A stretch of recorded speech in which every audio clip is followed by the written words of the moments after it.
While he's pulling this up, let me tell you something that's kind of cool too. You heard Greg mention earlier in the NDA, not disclosing information, but in the Business Baton, if any of you ever watched some of the Looney Tunes cartoons, you know that Wile E. Coyote was a big fan of the Acme Company, and he was always ordering stuff from there. And so there are real business examples in the Business Baton book, but all of them are the Acme Company. So when you read that, you're going to see everything from production companies, factories, to agricultural concerns, to just small mom and pop businesses that kind of grew into something big, all these different varieties. Probably going to find an example that's very similar to your kind of business as well.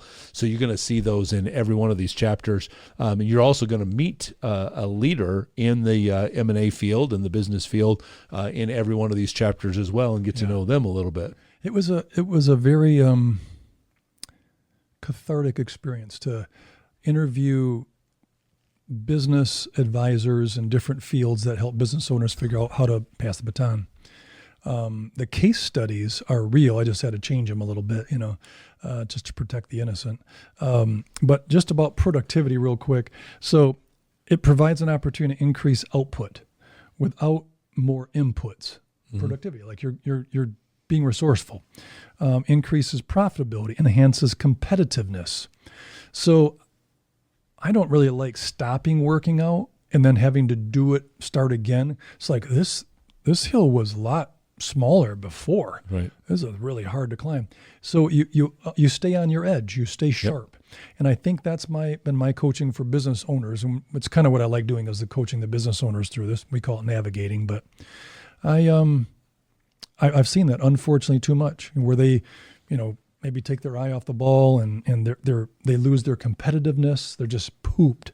Well, we started too late then. Right. A couple more: improves work-life balance, which is very critical. So, a prospect client of mine, we haven't done anything with their business yet, but his joke is, I want to live to retire. And I said, well, what does that mean? If I go home, I better have something to do, right? And so it was almost like the threat of, honey, I don't want you home this much, Right. The last one, drives innovation and growth. And I think that's the part for me that I love about productivity, is it just keeps you sharp.